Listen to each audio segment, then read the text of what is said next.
Bismillahirrahmanirrahim. Assalamualaikum warahmatullahi wabarakatuh. Alhamdulillah, segala puji bagi Allah Subhanahu wa Ta'ala yang mengajarkan manusia ilmu pengetahuan, dan tidaklah manusia berpengetahuan kecuali atas apa yang sudah diajarkan oleh Allah Subhanahu wa Ta'ala. Sholawat dan salam semoga tetap tercurahkan kepada Nabi besar Nabi Muhammad SAW sebagai pembawa syariat, mengajarkan manusia ilmu syariat hingga akhirnya ilmu itu sampai kepada kita semua.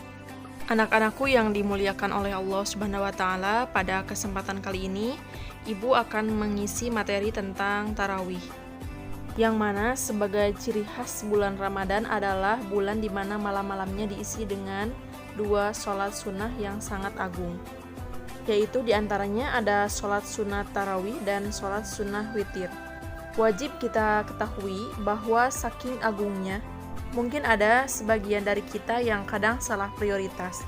Demi terlaksananya 2 sholat ini, bahkan rela tidak melaksanakan sholat duhur dan asar, lantaran sibuk menabung energi dengan cara tidur di siangnya. Padahal duhur dan asar adalah sholat wajib yang harus secara prioritas harus didahulukan ketimbang sholat sunat.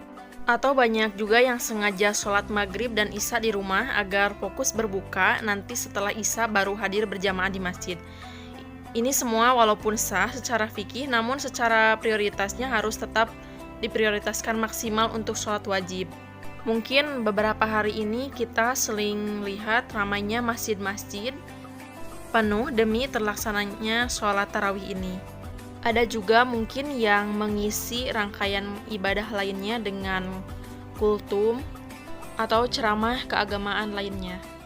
Selain itu, mungkin sudah familiar ya, sebagian masyarakat ada yang melaksanakan sholatnya 20 rakaat dan ada juga yang tarawihnya 8 rakaat saja. Dan bahkan mungkin ada juga masjid yang sengaja menghabiskan bacaan 1 juz untuk 1 kali tarawih, hingga diharapkan malam terakhir tarawih bisa khatam Al-Quran 30 juz. Selain di kehidupan sehari-hari dalam setiap Ramadan, tetapi juga mungkin kita sering melihat di media-media sosial lainnya. Baiklah, langsung saja kita bahas dari yang paling awal terlebih dahulu ya. Mulai dari sejarahnya tarawih. Pada zaman Rasulullah SAW belum dikenal dengan istilah sholat tarawih, yang ada adalah istilah sholat malam pada malam-malam bulan Ramadan, yang oleh sebagian ulama dibuat istilah qiyam Ramadan. Dan dahulunya Rasulullah SAW sendiri yang memulai untuk melaksanakan sholat malam pada malam-malam di bulan Ramadan.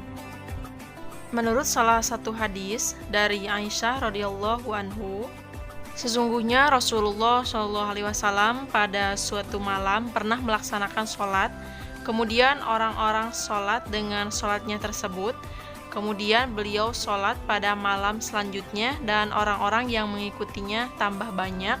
Kemudian mereka berkumpul pada malam ketiga atau keempat, dan Rasulullah SAW tidak keluar untuk sholat bersama mereka.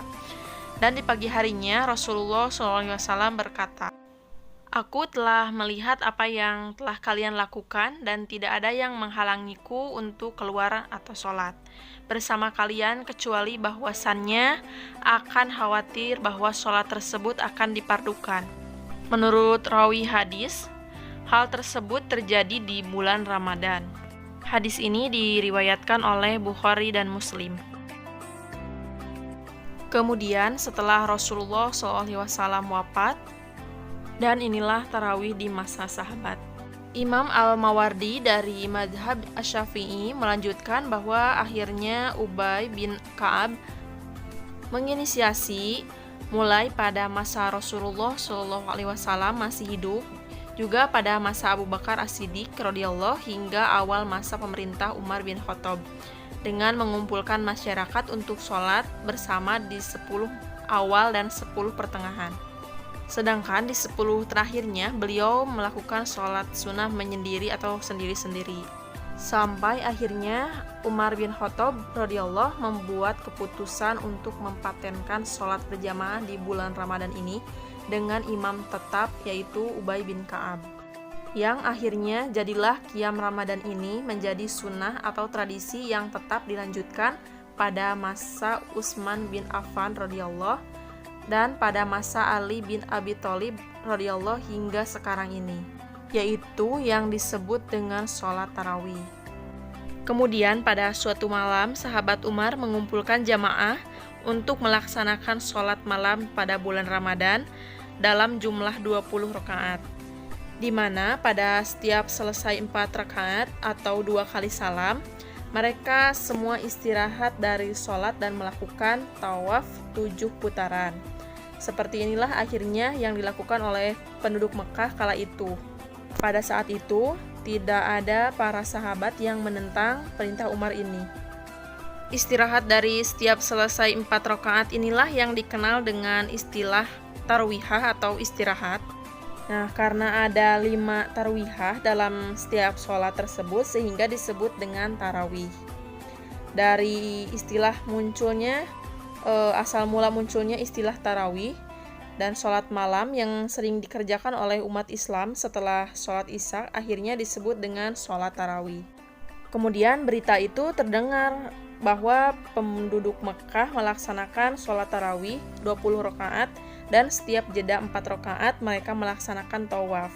Maka akhirnya pada zaman Imam Malik penduduk Madinah melaksanakan sholat tarawih dengan jumlah 36 rakaat. Kenapa? Karena pada saat itu mereka mengganti setiap tawafnya penduduk Mekah dengan 4 rakaat sholat tarawih. Kalau yang tadinya penduduk Mekah melakukan tawaf, beda halnya dengan penduduk Madinah, mereka mengganti tawafnya dengan 4 rakaat sholat tarawih. Jadi kalau tadi di Mekah mereka melaksanakan sholat tarawih 20 rakaat, kemudian setelah jeda 4 rakaat mereka melaksanakan tawaf. Nah, di Madinah berbeda, yaitu mereka melakukan sholatnya atau menggantikan tawafnya dengan 4 rakaat sholat sunnah. Jadi jumlahnya menjadi 36 rakaat kalau di Madinah. Hal tersebut dilakukan agar mereka penduduk Madinah bisa menyamai mode tarawih atau model tarawih penduduk Mekah. Yang selanjutnya yaitu hukum sholat tarawih. Para ulama sepakat bahwa sholat tarawih hukumnya sunnah dan disunahkan agar dilaksanakan dengan berjamaah.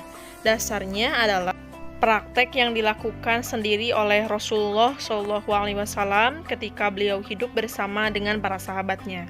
Selain itu juga praktek sholat tarawih yang dilakukan pada masa Abu Bakar, Umar, Utsman, Ali, dan seluruh kaum muslim hingga saat ini. Oleh karena itu, jumhur ulama atau mayoritas para ulama sepakat mengatakan bahwa sholat tarawih berjamaah itu hukumnya disunahkan. Yang selanjutnya yaitu tentang perempuan di rumah atau baiknya di masjid. Ini mungkin menjadi pertanyaan ya, khususnya bagi kaum wanita. Apakah diperbolehkan untuk sholat berjamaah tarawih di luar atau harus di rumah saja? Nah, ini ada hadis yang diriwayatkan oleh Ahmad dari Ummu Salamah. Rasulullah SAW bersabda, sebaik-baiknya masjid bagi para wanita adalah ruangan di rumah-rumah mereka. Hadis riwayat Ahmad. Kemudian dari Salim bin Abdullah bin Umar bahwasannya Abdullah bin Umar berkata, aku mendengar Rasulullah SAW bersabda, janganlah kalian menghalangi istri-istri kalian untuk ke masjid jika mereka meminta izin kepada kalian. Hadis riwayat Muslim. Demikian beberapa hadis terkait sholat perempuan di rumah atau di masjid, baiknya sholat wajib maupun sholat sunnah. Pada intinya Rasulullah SAW secara zahir teks atau memberikan jawaban ganda perihal ini, di mana perempuan baiknya sholat di rumah maupun jangan dihalangi jika ingin melaksanakan sholat di masjid. Bahkan untuk sholat yang dilakukan di malam hari pun Rasulullah SAW memberikan petuahnya untuk juga tidak dilarang, walaupun sekali lagi baiknya di rumah saja. Walaupun memang Ini kaidah dasarnya bahwa baiknya memang perempuan itu tidak sering berada di luar rumah, kecuali untuk kepentingan yang sangat mendesak. Bahkan untuk sholat pun tetap baiknya di rumah. Lebih aman wudhunya, lebih terjaga buat ganti pakaian misalnya, dan lebih nyaman jika sewaktu-waktu butuh ke kamar mandi atau toilet dan sebagainya.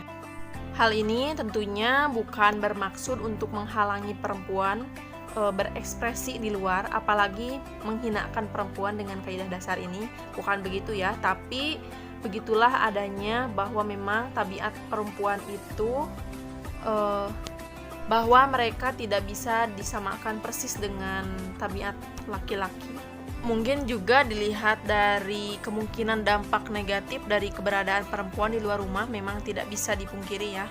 Terlebih dalam urusan pergaulan antar lawan jenis, di mana perempuan biasanya menjadi pusat perhatian bagi para laki-laki yang memang memiliki kecenderungan kesan. Belum lagi pada prakteknya atau pada kenyataannya terlalu banyak perempuan yang menjadi korban, baik korban kecopetan misalnya, korban hati, korban kehormatan, hingga korban pembunuhan. Kemudian khususnya bagi kalian ya, remaja putri yang sering ke masjid di malam hari, juga patut diwaspadai karena memang khawatirnya bukannya pahala yang diperoleh dari masjid, justru yang didapat adalah pacaran misalnya, teman kencan baru, dan ini juga salah satu hal negatifnya yang harus dibenarkan. Yang mana mungkin Rasulullah dan para ulama mengisyaratkan ini sebagai sebuah kehati-hatian agar hal-hal tersebut tidak terjadi, apalagi jika sudah memiliki suami dan anak. Namun pada intinya Rasulullah SAW tidak menutup kemungkinan untuk perempuan sholat di luar rumah. Oleh karenanya dari beberapa hadis di atas tetap ada pesan bahwa jika memang perempuan benar-benar ingin sholat di masjid, kiranya jangan dihalangi, terlebih jika sudah meminta izin dengan baik-baik. Jadi mungkin jika kalian ingin sholat di luar rumah atau sholat tarawih di masjid, bisa meminta izin kepada kedua orang tua atau berangkat bareng bersama orang tua. Yang selanjutnya berkenaan dengan waktu dan jumlah rakaat. Mengenai waktu ya, seperti yang sudah dijelaskan bahwa sholat tarawih ini waktunya terbentang sangat luas, mulai dari masuknya Isya hingga sebelum fajar atau waktu subuh tiba. Namun tentunya sholat ini harus dikerjakan setelah mengerjakan sholat Isya. Mungkin mengenai rakaat kalian juga tidak aneh ya, karena mungkin ada yang berbeda-beda jumlah rakaatnya. Mengenai jumlah rakaat yang 20 rakaat, mayoritas ulama menilai bahwa sholat tarawih yang dikerjakan dalam 20 rakaat dengan 10 kali salam, setiap 2 rakaat salam, dengan 5 kali tarwihah atau jeda istirahat. Hal ini juga menurut pendapat para ulama ya. Ada 4 mazhab fikih, yaitu Hanafi, Maliki, Asy-Syafi'i, dan Hambali. Dan Ormas Nahdlatul Ulama di Indonesia yang memang corak fikihnya mengambil pendapat dari 4 madhab juga sangat meyakini bahwa sholat tarawih itu adalah jumlahnya 20 rakaat. Dan konon katanya menurut keterangan dari Profesor Dr. Ali Mustafa Yakub bahwa Kiai Haji Ahmad Dahlan yang merupakan pendiri Ormas Muhammadiyah dahulu juga melaksanakan tarawih sebanyak 20 rakaat. Dan ternyata Masjidil Haram di Mekah dan Masjidil An-Nabawi di Madinah sampai sekarang masih mengerjakan sholat tarawih itu sebanyak 20 rakaat. Adapun dalil yang kuat dalam masalah tarawih 20 rakaat ini adalah keputusan Umar bin Khattab radhiyallahu pada zamannya yang tidak didapati adanya pertentangan di kalangan para sahabat waktu itu. Tadi Ibu sudah jelaskan ya di awal bahwa pada saat Umar bin Khattab mengerjakan atau mengajak diskusi kepada sahabatnya untuk melaksanakan tarawih 20 rakaat dan sahabatnya tidak ada yang menentang. Hal tersebut juga dibenarkan oleh tulisan para ulama fikih di dalam kitab-kitabnya. Dan 20 rakaat ini dikerjakan dengan 10 kali salam dan dilakukan 5 kali tarawihah atau istirahat. Per sekali tarawihah atau istirahat dilaksanakan setelah selesai 4 rakaat. Kemudian adapun pendapat yang meyakini bahwa jumlahnya 8 rakaat dan 3 witir, rata-rata sandarannya adalah hadis Aisyah radhiyallahu berikut ketika beliau ditanya bagaimana sholat malamnya Rasulullah Shallallahu Alaihi Wasallam. Aisyah radhiyallahu menjawab bahwa Rasulullah Shallallahu Alaihi Wasallam tidak pernah sholat melebihi 11 rakaat, baik pada bulan Ramadan maupun pada bulan lainnya. Hadis tersebut diriwayatkan oleh Bukhari dan Muslim. Kemudian dari Jabir bin Abdullah radhiyallahu berkata bahwasannya Rasulullah Shallallahu Alaihi Wasallam pernah sholat bersama kami di bulan Ramadan 8 rakaat dan witir. Lalu ketika malam-malam berikutnya kami sudah berkumpul di masjid dan ternyata Rasulullah Shallallahu Alaihi Wasallam tidak keluar hingga subuh. Hadis tersebut diriwayatkan oleh Ibnu Khuzaimah. Kemudian jumlah ini adalah pendapat sebagian ulama. Di Indonesia pendapat ini diaminkan oleh Ormas Muhammadiyah atau dibenarkan oleh Ormas Muhammadiyah melalui keputusan dari Dewan Tarjihnya. Kemudian pendapat tentang 36 rakaat tadi sudah Ibu ceritakan ya, bahwa pada saat Umar bin Khattab mengumpulkan jamaah tarawih pada 20 rakaat di Mekah pada saat itu, dalam waktu yang hampir bersamaan para sahabat yang berada di Madinah ada yang mengerjakan sholat tarawih sebanyak 36 rakaat, dan jumlah ini adalah pilihan bagi Imam Malik. Alasannya adalah ketika para penduduk Madinah sholat tarawih dengan 20 rakaat, setiap selesai 4 rakaat mereka istirahat dengan mengerjakan tawaf mengelilingi Ka'bah sebanyak 7 putaran. Aktivitas tawaf ini mereka kerjakan sebanyak 4 kali karena memang di Madinah tidak bisa tawaf, sehingga dengan alasan ingin menyamai pahala penduduk Mekah, akhirnya penduduk Madinah menambahkan 4 rakaat pada setiap waktu tawafnya. Penduduk Madinah ini sehingga pada saat itu mengerjakan 36 rakaat ditambah witir setelah 3 kali rakaat, maka jadilah 39 rakaat.